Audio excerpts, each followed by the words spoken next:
UNESCO की report which Punjabi बारे जो लिखा है वो सही है या नहीं है, मैं इस बहस में नहीं पैदा। पर दर्शन सिंह होगी कि पंजाबी जो खतरा घट नहीं, वो खतरा बहुत वड्डा है। तो अगर यहो जी हालत रहेगी तो पंजाबी जुबान पंजाबी भाषा कोई बड़ी सदीवी थां प्राप्त कर सके, यहो जी उम्मीद भी नहीं लगती। मैं तुहाडे सामने कुछ मिसाल रखदा। संस्कृत तो बड़ी बड़ी रिच बड़ी अमीर जुबान इस वेले किसी वेले इस देश में रही। हिंदू धर्मशास्त्र सारे संस्कृत में लिखे गए, वेद संस्कृत में लिखे गए, गीता के उपनिषद आज कितने संस्कृत जुबान वो सिर्फ साढ़े गिनती की जिहड़ियां जुबानां साढ़े कॉन्स्टिट्यूशन में आए उन्होंने एक नाम तो है उनका, पर संस्कृत जुबान आम लोगों में बोलने वाली या आम लोगों में निकलने वाली तो कोई जुबान नहीं। इस तरीके नाल पिछले 1000 या 2000 वरियां साढ़े कोल कितनियां बड़ियां मजबूत जुबानां सन जिहड़ियां बहुत हद तक धर्मां नाल भी जुड़ियां सन। बिहार के अंदर बुद्ध धर्म की जुबान या जैन धर्म की जुबान मागधी या अर्ध मागधी इन्हां ते भी कोई आमदज नहीं बची। इन्हां साहित्य संस्कृत जिते बेन साहित्य सी पर यह जुबान खत्म हो गई है। की कारण है कि अज साडे कोल संस्कृत जुबान आम लोगों में नहीं रह गई, ना ऑफिशियल ढंग नाल रह गई, ना मागधी रह गई, ना अर्ध मागधी रह गई, जिहड़े बुद्ध धर्म से जैन धर्म नाल जुड़ियां सन। ते पिछों देखो हिंदुस्तान विच जिसनों दी मिडीवल एज कहते हैं, मध्यकाल जिहड़ा उसके अंदर सब तो मुख्य जुबान ब्रिज भाषा थी।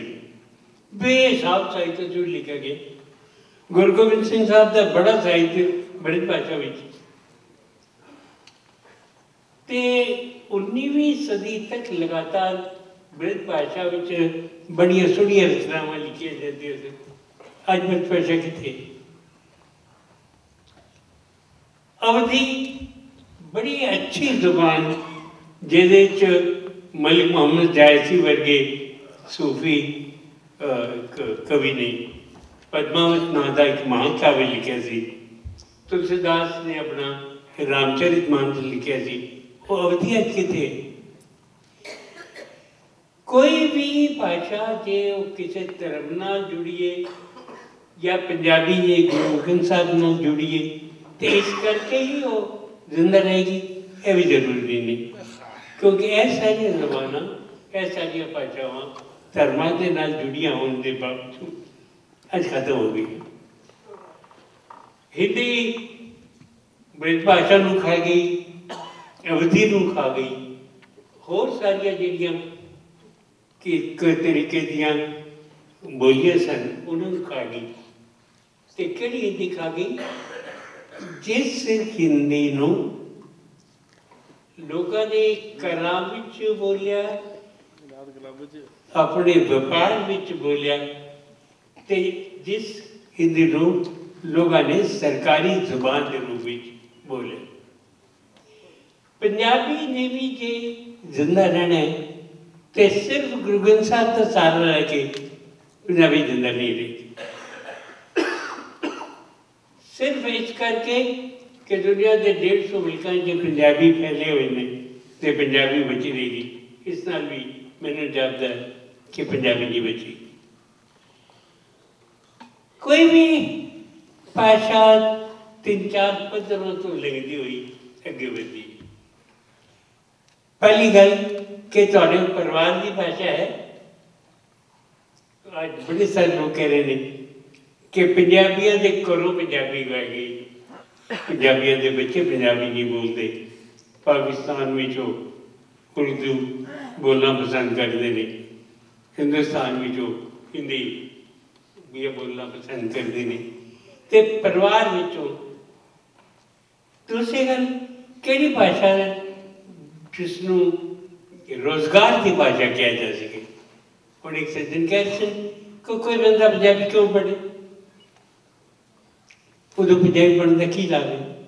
क्या पंजाबी पढ़ने नाल उसनों रोजगार मिलता है? तो नहीं मिलता, तो फिर उनके बच्चे पंजाबी क्यों पढ़ेंगे?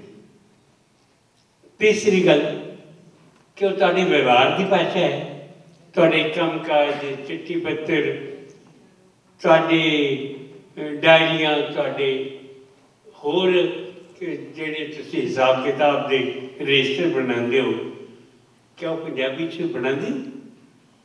तो मैनूं सब तो ज़्यादा जिहड़ी अहम गल लगदी है वो है कि क्या वो सरकार की भाषा भी है, परिवार की भाषा हुई, रोजगार की भाषा हुई, व्यवहार की भाषा हुई, तो अंत में जाकर सरकार की सरकारी जुबान बनी।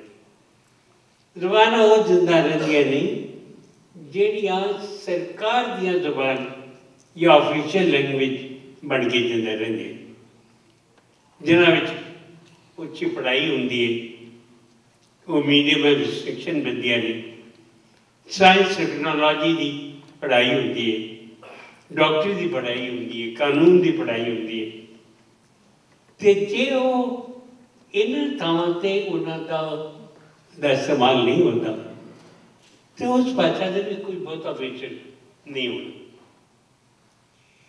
सब तो वड्डी गल है कि मैं सोचता कि जिहड़ी भारतीय पंजाब विच हुई कि भारतीय पंजाब विच उसनूं अपनी होंद की लड़ाई लड़नी पई बड़े चिर।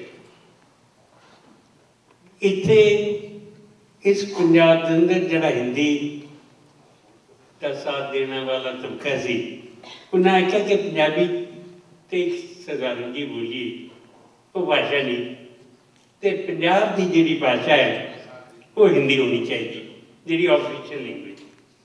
कि एक लंबी लड़ाई लड़नी पई पंजाबी, तो उन्होंने लड़ झगड़ के बड़िया शहीदियाँ भी दे के कुर्बानियाँ दे के एक पंजाबी बोलता इलाका एक सूबा बना लिया। तो इस आधार पर बनाया कि इत्थे दी ऑफिशियल लैंग्वेज जिहड़ी है वो पंजाबी होगी।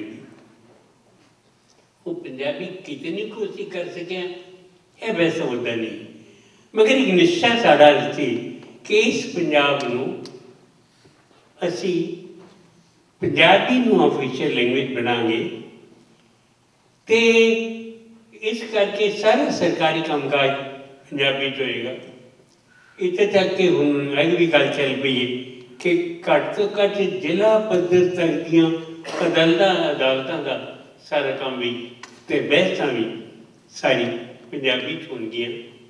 यह जरूर है कि जे हाई कोर्ट विच या उस तो उतली कोर्ट विच पंजाबी नूं वरतन की अजे गुंजाइश नहीं, पर ज़्यादा इस गल का भी डिमांड सारे देश उड़ रही है कि जिहड़ियां उत्थे दीयां भाषावां ने उन्होंने हाई कोर्ट तक उस विच वरतों सारी की जाए, इसका यतन करना चाहिए। पर जिला पद्धर दियां ते सारी अदालतां के लागू हुई। पंजाब विच पंजाबी हर स्कूल के अंदर एक जरूरी भाषा बचपन तो पढ़ाई जाए, पहली क्लास तो पढ़ाई जाए, उन्होंने यह भी गल पास हो चुकी। सारा कामकाज पंजाबी च हो गया, यह हो गई।